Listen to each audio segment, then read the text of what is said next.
So Sekou Odinga was 79 years old when he passed. And he is from New York. He started a New York chapter of the Black Panther Party. He also helped start an African chapter of the Black Panther Party in Algeria. He also helped start the Black Liberation Army.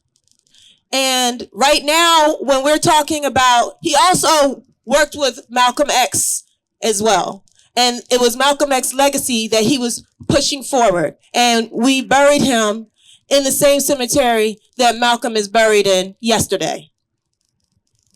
And he was also a political prisoner.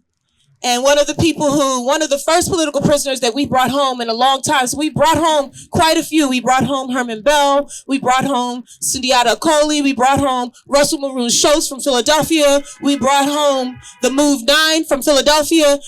Sekou was one of the first. He's the one that let us know that that door could be opened, and he was the one who led his strategy to bring himself home. But he spent over 30 years in prison and then spent almost 10 years outside. And it's tough when we think about these individuals who are so important to us, who are so brave, and then had so much of their lives captured in these cells and their power and their brilliance taken away from us. And so, but also he helped bring home a lot of these political prisoners that, that we were just talking about. He helped bring home Mutulu. He helped bring home Herman Bell.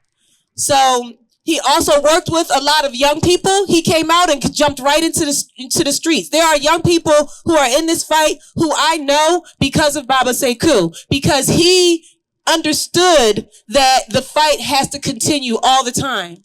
And, he was also just so big, so powerful, so strong. One of the things that he's most well known for people who know, a lot of people all over the world know Baba Sekou's name. And there are people who don't, but they know his legacy, even if they just know Assata Shakur's name. Assata Shakur, a lot of people know Assata Shakur, who is also a Black Panther, who was captured by the system, and she was broken out of the system and taken to Cuba, where she has had respite and been able to be kept safe. And it was Baba Sekou who made that happen.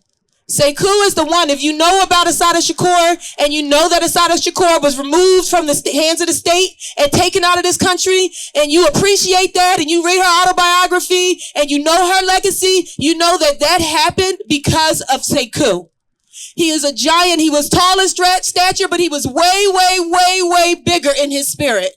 And he is a big loss. It is a massive giant, but we only can give thanks that now we have him as an ancestor who can guide all of us and guide us all to our liberation, to our collective liberation. Long live Sekou Odinga. Long live Sekou Odinga.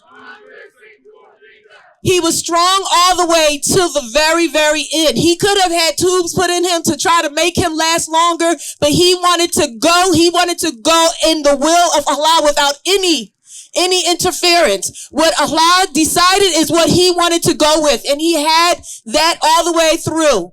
And so he is a source of strength. It is a big loss, but it is also a big celebration, because he had a beautiful, beautiful impact on this world that will last eternally.